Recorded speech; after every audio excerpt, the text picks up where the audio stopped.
C'est Chloé de Microcanap. Voici les grands titres de l'actu française du mois de janvier en moins d'une minute. Une information de qualité qui fait la part belle aux faits de société, à la politique et à l'environnement. Environnement, bonne nouvelle. En 2024, la France a produit 95% d'électricité bas carbone grâce au nucléaire et aux énergies renouvelables. C'est au moment du Covid qu'est né Microcanap pour se démarquer d'une information trop anxiogène.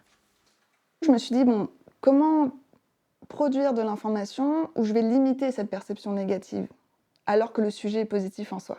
Et du coup, ça a été de trouver un équilibre dans ma manière de produire effectivement mon récap actu du mois, mais aussi moi dans ma manière de parler, de communiquer, éviter le mais. Par contre, Tous les mois, Microcanap produit 2 émissions d'une trentaine de minutes, un récapitulatif des actualités du mois et une interview.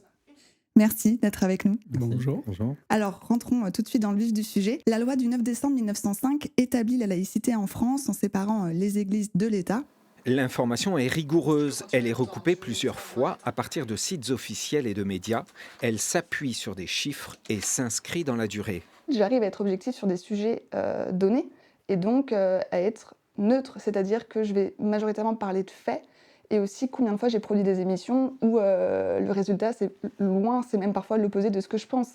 Donc c'est bien la preuve que je suis objective et neutre à ma manière. Un canapé, des lumières et 3 caméras dans une pièce et le montage dans la chambre.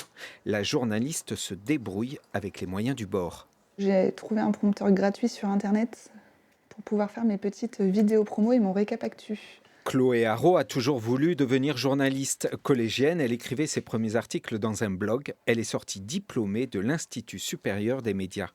C'est vraiment quelque chose qui a toujours fait partie de moi, aider les autres, mettre en avant des sujets qui sont d'intérêt public, faire prendre conscience, aider à faire changer les choses grâce à des lanceurs d'alerte, grâce à des enquêtes d'autres personnes, etc. Ça a toujours été quelque chose qui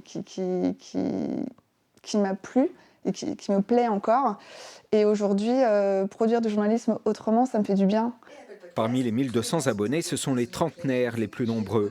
La journaliste aimerait attirer les plus jeunes et pour ce faire, un récap d'actualité régionale devrait voir le jour en 2025.